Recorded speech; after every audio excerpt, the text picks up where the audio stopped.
En fait, je fais ça parce que je cherchais une bonne intro, vu qu'on va ouvrir des trucs qui s'appellent les flammes de la destruction, c'est... Voilà, j'ai pas trouvé mieux, mais c'est pas grave, maintenant je dois aller l'éteindre en plus, donc... Bonsoir en fait, hein. Les flammes de la destruction. On va pas s'ouvrir une display aujourd'hui, on va s'ouvrir un truc qui est sorti il y a un tout petit peu plus d'une semaine, un tout petit peu moins d'une semaine même je pense. Ce sont des éditions spéciales, les flammes de la destruction, the flames of destructions, los flamidos de la destrucciones.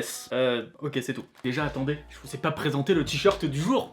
Straight out of Egypt. Il a trop la classe. Ce t-shirt est juste trop stylé. Arrête de bouger toi, à chaque fois je tape dedans. Les amis, qu'est-ce que c'est qu'une édition spéciale? Comme vous le savez, tous les 3-4 mois, il y a une nouvelle extension qui sort à Yu-Gi avec à chaque fois une centaine de cartes. Donc tu peux les acheter dans des petits boosters de 9 cartes ou carrément dans des displays de 24 boosters. Généralement, quelques mois après, entre deux extensions, il y a ce qu'on appelle une édition spéciale. Donc c'est un joli paquet comme ça où il y a dedans 3 boosters de l'extension donc qui est paru et des petites cartes promo. La différence par exemple, c'est que les boosters qui sont là-dedans ne sont pas des boosters première édition, vu que c'est une réédition, justement.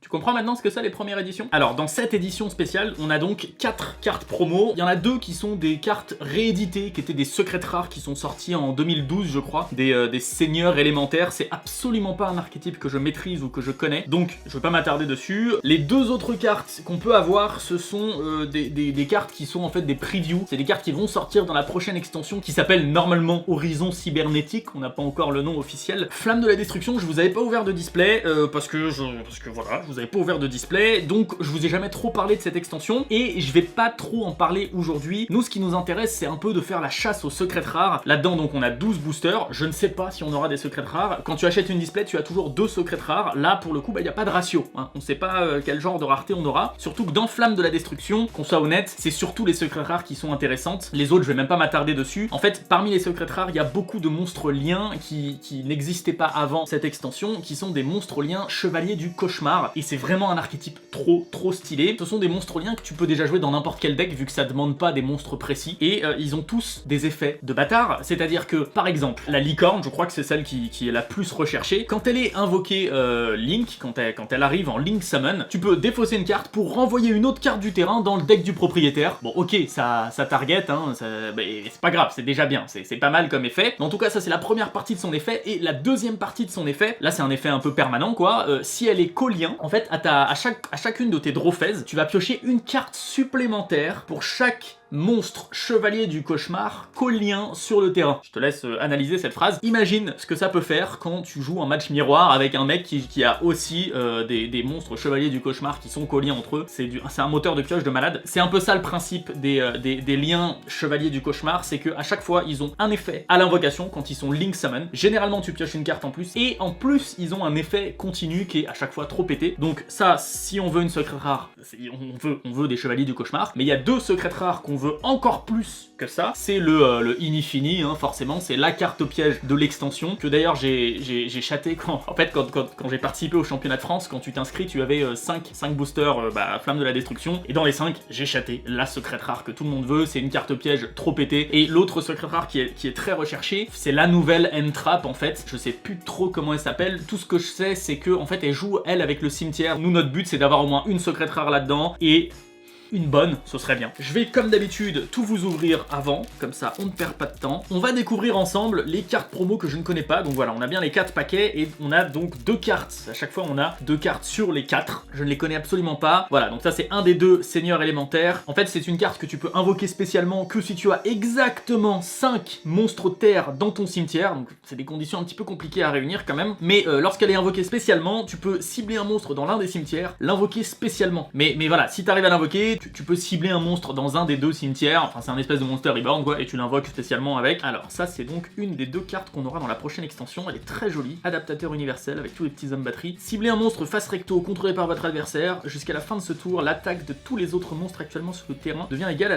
l'attaque actuelle du monstre. Ça c'est l'autre seigneur élémentaire, hein, donc c'est pareil que Grand Soil, sauf que lui c'est 5 monstres hauts. Ah donc là on a l'autre carte, mémoire de l'héritage du monde, invoquez spécialement un monstre mec chevalier, depuis votre main ou deck en position de défense, mais renvoyez-le à la main durant la end phase, le reste de ce tour après la zone. Vous ne pouvez pas invoquer spécialement de monstres, à part les monstres mec chevalier, mais bon, si c'est pour un deck mec chevalier, ça devrait aller. Ok, ça me paraît déjà beaucoup plus utile, ça peut être sympa. Bon, maintenant on les connaît, hein. On a vu les 4, voilà, on a les petites cartes promo.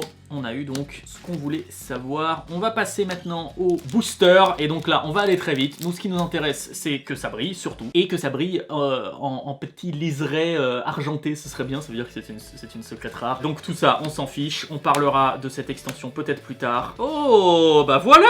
Écoute, le premier booster, on a une secrète. Mais qu'est-ce que... Mais enfin, Doc7 la chatte. Comme je vous l'ai dit, quand tu achètes une display, tu as 24 boosters et dedans tu as forcément 2 secrètes rares. Là, t'as aucun ratio. Donc déjà, j'en ai 12, donc j'ai normalement une secrète sur les 12 et c'est le premier booster. Très bien, je vous ai pas du tout parlé de Trisbaena, je sais pas si c'est comme ça que ça se prononce. Trisbaena, c'est un lien qui est absolument totalement pété. Dès que t'as un monstre qui est invoqué spécialement dans une des zones que pointe Trisbaena, donc là ou en face, tu peux le bannir et tu bannis autant de magie et pièges sur le terrain que possible. Et si tu le fais, tu infliges 500 points de dommage à ton adversaire pour chacune de ces cartes bannies par cet effet. C'est une des secrètes que je voulais aussi, et ben très bien. Écoute, on peut arrêter cette vidéo là et puis ne pas ouvrir les autres. C'est voilà, les autres boosters à la limite, on s'en fiche un petit peu. On a eu notre secrète. Bon bah là du coup, bon bah une ultra, on est content. Non bah tiens, c'est quand même un chevalier. Putain j'ai eu peur, je croyais que c'était encore une secrète. Non, c'est bien un chevalier du cauchemar qui est un peu moins fort que les autres. Ça c'est le phénix, lui il est en super rare. Mais voilà, pour vous montrer un exemple de ce que c'est un chevalier du cauchemar. Donc il a son premier effet, si cette carte est invoquée par lien, tu peux défausser une carte, cible une magie piège contrôlée par ton adversaire et tu la détruis. Un truc qui t'enlève comme ça des magies pièges, c'est quand même super fort. Si cette carte était collier lorsque cet effet était activé, tu peux piocher une carte, donc c'est ça. Il faut quand même qu'il soit collier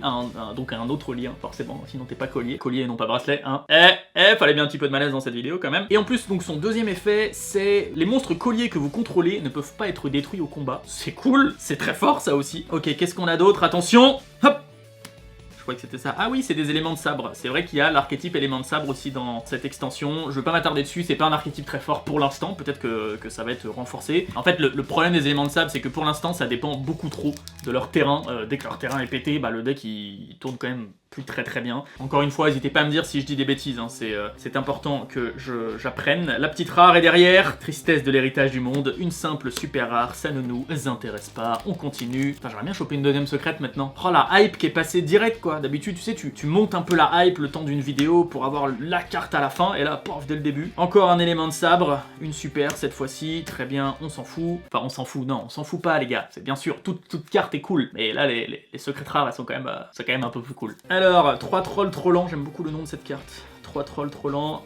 Et derrière, encore un élément de sabre. Très bien. Donc en fait, toutes les super rares de ce pack sont des éléments de sabre, j'ai l'impression. Promis, je m'intéresserai à ce deck-là un jour. Oh tiens, ça c'est une rare que j'aime bien aussi. C'est un espèce de pot de cupidité en beaucoup plus nul. Le pot de cupidité, je vous rappelle, hein, la marmite d'avidité d'ailleurs dans le dessin animé que Xari joue toujours sur le stream.fr. D'ailleurs, si vous ne suivez pas le stream.fr, allez voir. C'est une chaîne sur Twitch. Beaucoup doivent déjà la connaître, mais si vous la connaissez pas, tous les mardis soirs à 19h, Zulu et son équipe, et Xari, etc., ils font des duels rétro de Yu-Gi-Oh! Si ça vous intéresse, allez voir, c'est en direct. Tout ça pour dire que Lumière de Seka, c'est une carte magie qui, tu l'actives, tu peux piocher 2 cartes, mais jusqu'à la fin du duel, tu n'as plus le droit d'utiliser de cartes magie ou pièges, à part une autre Lumière de Seka. Ça peut être utile que forcément dans les decks où il y a que des monstres. Il y en a, mais bon, c'est quand même assez marginal quoi. Et un seigneur élémentaire, tiens, ok, il y a aussi des seigneurs élémentaires là-dedans. Oh là, il n'y a que du lien là-dedans.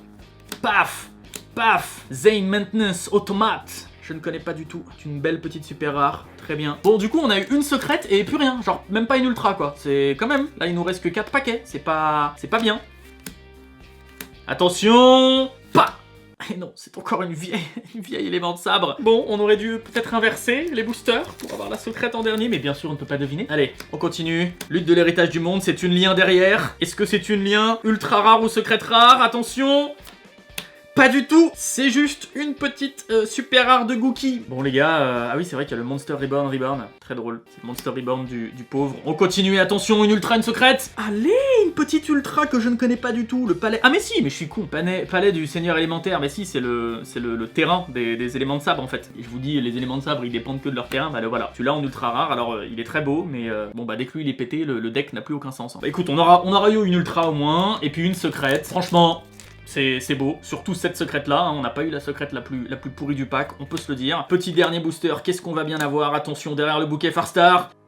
un bon du lien, pourquoi pas. C'est pas mal comme carte quand même. Le bon du lien, je vous rappelle quand même qu'on a chaté dès le premier booster. Voilà, moi je dis ça, je dis écoutez, si on peut sortir des secrètes comme ça tout le temps, ça me va, hein, y a aucun souci. Voilà, cette vidéo est un petit peu plus courte que d'habitude. Là, une petite ouverture pour vous dire que bah si vous voulez des cartes flammes de la destruction, il y a l'édition spéciale donc qui est sortie. Comme d'hab, je vous mets un petit lien en description si c'est un objet, un item Yu-Gi-Oh comme on dit qui vous intéresse. Je vous mets aussi le petit lien du t-shirt. C'est des mecs sur Redbubble qui font ça, des artistes. Et nous, c'est quoi la prochaine vidéo Yu-Gi-Oh? Je dois toujours absolument ouvrir cette tin box avec Zari. On a des duels avec Zari, avec Zulu à vous mettre, hein, le 2, 3, 4, même juste le 3, 4. Bref, il y a beaucoup encore de contenu Yu-Gi-Oh qui arrive. Si tu regardes cette vidéo le jour de sa sortie, sache que dans une semaine, je pars aux États-Unis pendant une petite dizaine de jours. Alors j'y vais pas du tout pour faire du Yu-Gi-Oh, j'y vais pour faire du poker. Et je me suis dit, pourquoi ne pas faire un petit peu de Yu-Gi-Oh quand même sur place? Je suis sûr qu'on a moyen de se trouver un petit magasin qui vend du Yu-Gi, se faire je sais pas, un opening, rencontrer des joueurs américains. Et d'ailleurs, mais si, je vais à Las Vegas. Et qui c'est qui vit à Las Vegas? C'est le fameux Simon. Je lui ai demandé sur Twitter, pourquoi pas se rencontrer et se faire une petite vidéo ensemble, ça peut être très drôle de discuter comme ça avec un youtubeur américain. On pourrait peut-être faire un concept un petit peu drôle, genre je lui dis des noms de cartes en français très très connus dans le dessin animé par exemple, et lui il doit deviner ce que c'est en anglais. Dites-moi en commentaire si vous avez des idées de jeux comme ça où on peut comparer les cartes en français, les cartes en anglais avec un youtubeur pour le coup qui parle pas du tout français mais qui connaît le jeu beaucoup mieux que moi, ça je peux vous le dire, même niveau méta c'est une tuerie ce gars. Dites-moi en commentaire ce qui pourrait être cool, voilà, faire une vidéo avec Simo, faire une vidéo dans un magasin pour, je sais pas, voir des cartes, rencontrer d'autres joueurs. Promis, j'en ferai au moins une. Et puis bah je vous tiendrai au courant de toute façon sur place. Je vous laisse mes réseaux sociaux. Il y a Instagram, il y a Twitter. Tous les jours, je vais vous mettre des petites infos quand je serai aux États-Unis, notamment sur Yu-Gi-Oh! Donc n'hésitez pas à aller me suivre là-dessus. Et puis comment finir? J'ai pas du tout envie de finir en malaise là. On est en train de se dire que dans une semaine, on va rencontrer Simo, un gars que je suis depuis tellement de temps et qui connaît trop bien Yu-Gi. On va faire une vidéo ensemble. Pourquoi finir en malaise? Et pourquoi pas ne pas finir en malaise aussi, hein? Allez, bonsoir. Bonsoir. Je vais partir dans cette direction. Même si je vais devoir revenir une fois. Cut, mais ça c'est après le montage, tu vas pas voir quand je vais revenir. Allez, salut! Bonsoir!